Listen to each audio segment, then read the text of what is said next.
Alors Maître Portejoie, il s'est intéressé à une affaire criminelle qui est assez ancienne, qui a près de 65 ans. Et il a publié un livre donc sur l'affaire Lindenker. Pour résumer, en fait, c'est un ingénieur de chez Michelin qui a été accusé d'avoir tué sa femme, parce qu'on a retrouvé sa femme morte chez elle. Alors le problème, c'est qu'elle a été tuée de 2 balles, et que les légistes à l'époque avaient été formels que la première balle avait été mortelle. Donc en fait, s'ensuit un combat judiciaire, on va dire, en tout cas avec le juge d'instruction, entre Lindenker, donc Alfred de son prénom, pour essayer de le faire avouer. Lui donc défendra toujours la thèse du suicide, et il arrivera à s'en sortir. Alors ce qui est intéressant, c'est que vous allez voir que tout est symbolique dans cette affaire, notamment au niveau de la numérologie. Alors on peut apprendre que ce meurtre a eu lieu le 12 mars 1956, et ben ça fait 6 plus 9, 6, 6. Parce que 5 et 1, 6. Donc on peut remarquer qu'en fait la date donne 6, 9, 6, 6. Donc l'incarcération de Lindenker aura lieu le 20 avril 1956, et là aussi ça fait 6, 9, 6, 6. Donc il s'en sortira après 7 mois de procédure et 9 interrogatoires. Alors ce qui est intéressant, c'est que cette affaire a été donc médiatisée, même il y a encore récemment, malgré qu'elle ait plus de 65 ans. Alors on peut regarder la date de publication des articles. Donc là par exemple on a un article de La Montagne, dans le 63, 6 et 3, 9. Donc cet article a été publié, regardez c'est intéressant, le 15-11-2008. Ce qui fait en fait 6 plus 111, 1, 3 donc 9. 6 et 3, 9. Donc on peut voir que cette affaire va nous permettre de reconnaître qu'il y a un codage numérique dans les affaires, et finalement on peut se dire que toutes ces affaires qui renvoient au 6-9 ou 6-9 sont peut-être liées à une communauté spirituelle. Cet homme était ingénieur chez Michelin, et donc il faisait partie peut-être d'une confrérie spirituelle comme la franc-maçonnerie. Finalement cet homme s'en est sorti alors que sa femme ne s'était visiblement pas suicidée, qu'il y a tout un jeu dans les récits symboliques. On parle du pont, de la maison qui est près du pont, des soupirs, on a le pont, et que finalement il n'y a pas eu d'enquête, et que vous allez voir que tous les papiers qui ont été faits, même le livre publié par Maître Portejoie, ont un lien symbolique numérique. Donc il y a déjà cet article, dont la date de publication au 15-11-2008 donne 6 et 3, 9. Vous avez cet édito de Jacques Pradel qui est revenu sur l'affaire. Donc on peut voir, c'est hyper intéressant quand même, que la durée de l'émission dure 45 minutes. Je pense qu'il y a aussi du sens, parce que ça fait 9. Et la date donne 9-9. Donc on a 9-9-9. 1, parce que 26-8 plus 2017, 1, ce qui fait 9-9. On a donc le 9-9-9. Et à 21h, ça fait 3. Donc si le 9 de la date on compte en 6, 6 et 3, 9. On revient toujours à cette même logique. Donc c'était pour vous montrer qu'au bout d'un moment, ce n'était pas un hasard. Donc même au niveau de la littérature, là on a un autre auteur qui a publié un livre sur cette affaire, qui s'appelle Alain Mourgue. Et donc il a publié le livre le 18-10-2012, et ben ça fait 9-6. Voilà. Et donc on va aller voir la date de parution du livre de Maître Portejoie. Et ben donc la date de parution du livre de Maître Portejoie, c'est le 14 septembre 2017, ce qui fait, je vous le donne en 1000, 6, 9. Parce que le 14 plus le 1 du 2017, et ben ça fait 6, 9. Je terminerai par cette petite conclusion dans la préface du livre, dans le résumé du livre de Maître Portejoie. Je vais vous la lire. C'est là qu'on apprend dans ce résumé qu'il y a eu 7 mois d'instruction, et qu'il y a eu 9 interrogatoires en 51 jours, je vous le donne en 1000, 9-6. Il y a eu donc 9 interrogatoires en 51 jours, ce qui fait 9-6. 7, 9, 6. Donc, je pense vraiment que ce sont des codes pour reconnaître donc cette communauté spirituelle. Et donc, le résumé de ce livre se termine ainsi. Réputé autoritaire et maniaque, veuf pour la 3e fois, parce qu'il faut savoir qu'il a perdu beaucoup de femmes, finalement, Alfred Linker, 3 femmes, fascinant de maîtrise, d'intelligence et de détermination, il ne montrera jamais le moindre signe de faiblesse, la plus petite émotion. Quel secret a-t-il emporté à jamais? On parle de maîtrise, de détermination, d'aucun signe de faiblesse et d'émotion. C'est vraiment très très très intéressant. Moi, je pense de plus en plus que c'est possible que ça soit donc une épreuve à passer, peut-être dans certaines communautés spirituelles, pour gravir les échelons. Alors peut-être de tuer quelqu'un, et de s'en sortir.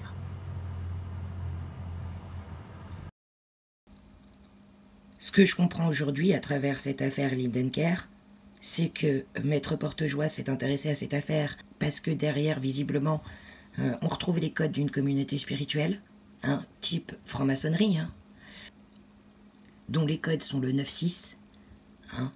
C'est ésotérique. Ça me fait comprendre aujourd'hui que, allons plus loin, vu que le mythe que j'avais découvert derrière tout ça renvoyait aussi à Tubal K1, le 7e descendant de K1, Tubal K1 tue. Et on comprend que c'est une épreuve pour devenir un être supérieur. Donc la logique voudrait que finalement pour devenir un être supérieur, tu passes des épreuves, et une de ces épreuves va peut-être jusqu'au meurtre. Et parce qu'on le comprend là, ici, c'est à mon avis pour ça qu'on retrouve la symbolique du 9-6, puisque le 9-6 renvoie aussi à une notion d'inversion. Et dans cette épreuve, imaginons, pour devenir un être supérieur, l'idée aussi c'est qu'un coupable soit innocenté, et ou qu'un innocent soit coupable, soit accusé et reconnu coupable. Parce que finalement, on comprend que Lindenker, il a sûrement tué son épouse, et en plus, je sais pas, les 2 autres ont peut-être été tués finalement.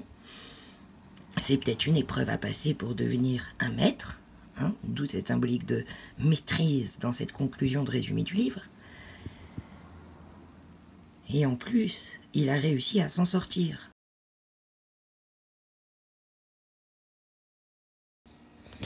À travers cette affaire Lindenker, on comprend aussi que donc il y a bien un codage qui renvoie à de l'ésotérisme que finalement beaucoup de personnes semblent maîtriser. On le retrouve dans l'édition, dans la presse. C'est surtout au niveau de nos institutions, encore une fois.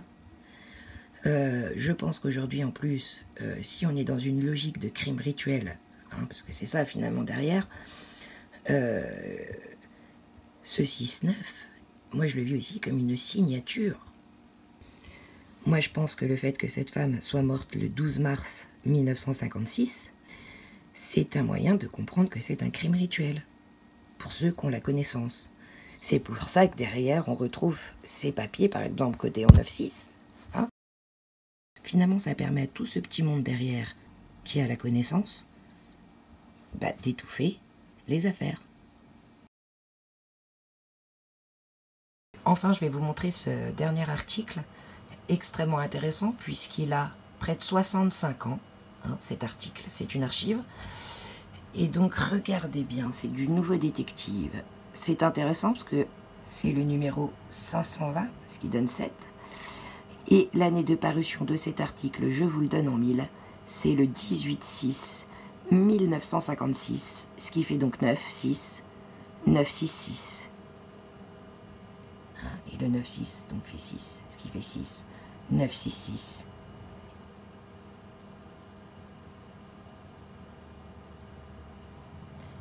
Donc on peut en déduire qu'il y a 65 ans, on utilisait déjà ces codes. Le 18 juin 1956. Et le 966 fait 3. Et au final, on a 963. 3, 6, 9. Et 9, 9. Donc 9 ou 6. Alors après, on peut revenir sur cette séquence magnifique de ce journaliste, DJ Ford, de l'Est républicain, hein, l'Est républicain qui a bien étouffé cette affaire là aussi. Alors lui, il est venu nous faire une petite séquence post-procès, hein, il a suivi le procès. Alors là, dans cette séquence, il nous redit que Jonathan est un menteur, il va nous balancer des chiffres, on va écouter. Et ces chiffres sont faux, hein. Il n'y a pas eu 7 à 9 versions de Jonathan Daval, mais c'est intéressant puisqu'il parle du 6, 7, 9. Et c'est exactement ce qu'on retrouve dans la préface du livre de Maître Portejoie, qui nous indiquait qu'il y avait eu donc 9 interrogatoires en 51 jours, 9-6, et que ça avait duré 7 mois. Donc en fait, la Didier Fort, pour ceux qui connaissent un peu le dossier, il passe pour excusez-moi, un niais de balancer des chiffres qui n'ont rien à voir avec finalement la vérité, hein, puisque Jonathan Daval n'a jamais donné 7 à 9 versions. Et donc il passe, mais il s'en fiche en fait de passer pour un menteur, puisque finalement, ce qui l'intéresse, c'est de balancer ses codes, le 6, 7, 9. Et ce qui était étonnant, en plus, c'est qu'on ne peut plus le croire, Jonathan. Il y a 6 revirements, il y a 7 versions, 9, on a compté jusqu'à 9 versions. Il y a 6 revirements, il y a 7 versions, 9, on a compté jusqu'à 9 versions. Il y a 6 revirements, il y a 7 versions, 9, on a compté jusqu'à 9 versions.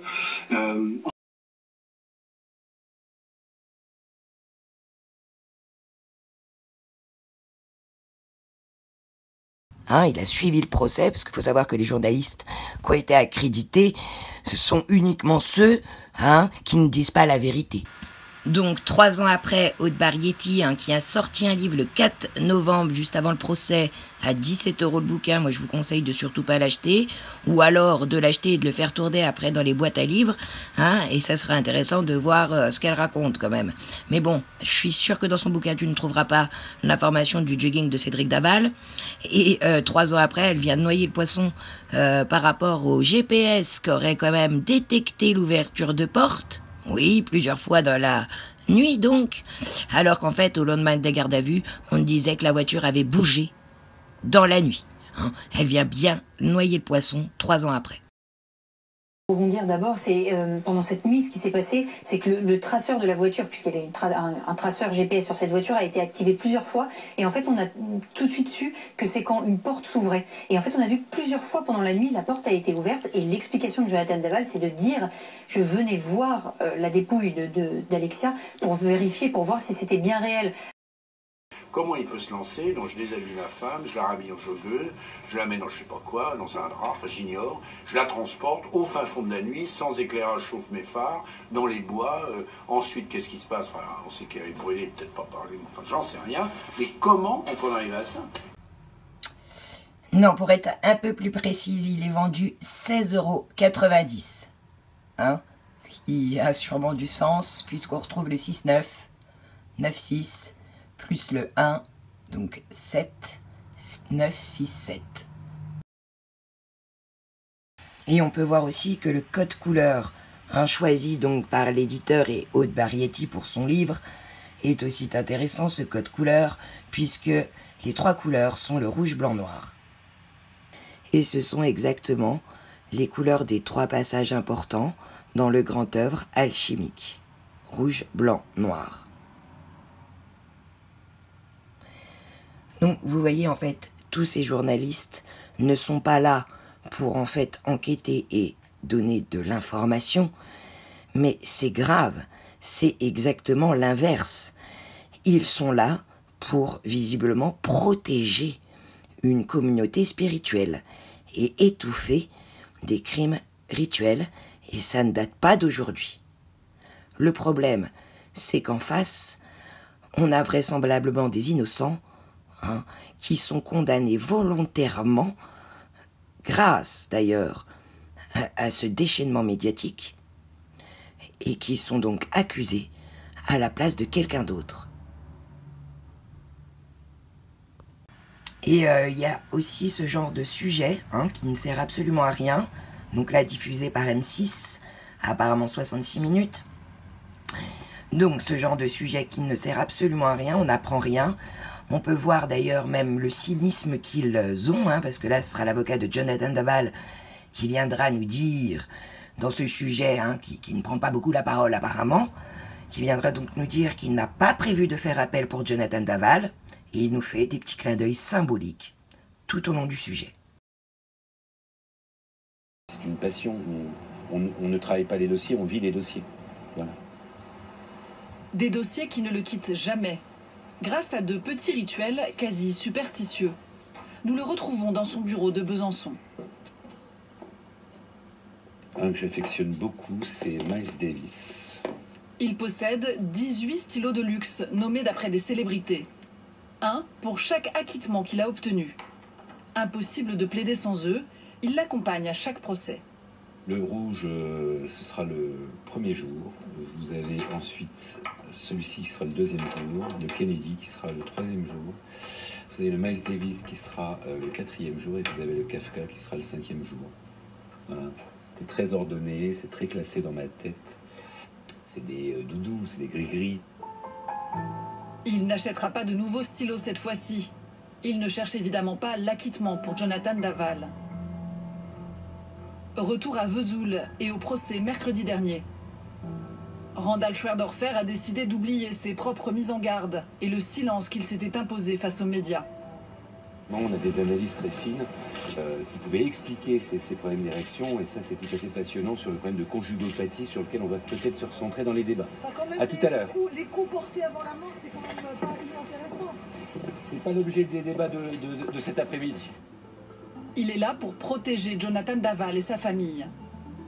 Il va maintenant chouchouter Martine, la mère du meurtrier, en bon avocat. Faut que vous fassiez attention parce qu'elle va s'habituer. Si dans 2 mois elle est toujours pas descendue du fauteuil, c'est qu'elle vous prend pour un con. Il faut le connaître, il fait peur au début. Mais, oh ben oui, quand il se lève, moi je suis petite, puis lui il est grand. Mais non, il est super. Il est humain, oui, non. Donc, au-delà de ces petits clins d'œil symboliques, dans ce sujet finalement plein de cynisme, on peut retrouver aussi cette notion d'aversion. Avec d'ailleurs la mère de Jonathan Daval, quand elle nous dit qu'il est humain, que cet avocat est humain, alors qu'en fait, il a menacé Jonathan Daval lors de sa garde à vue. On se rappelle d'ailleurs, là aussi dans cet article, tout le cynisme qu'ils ont eu de nous raconter ça, sans sourciller.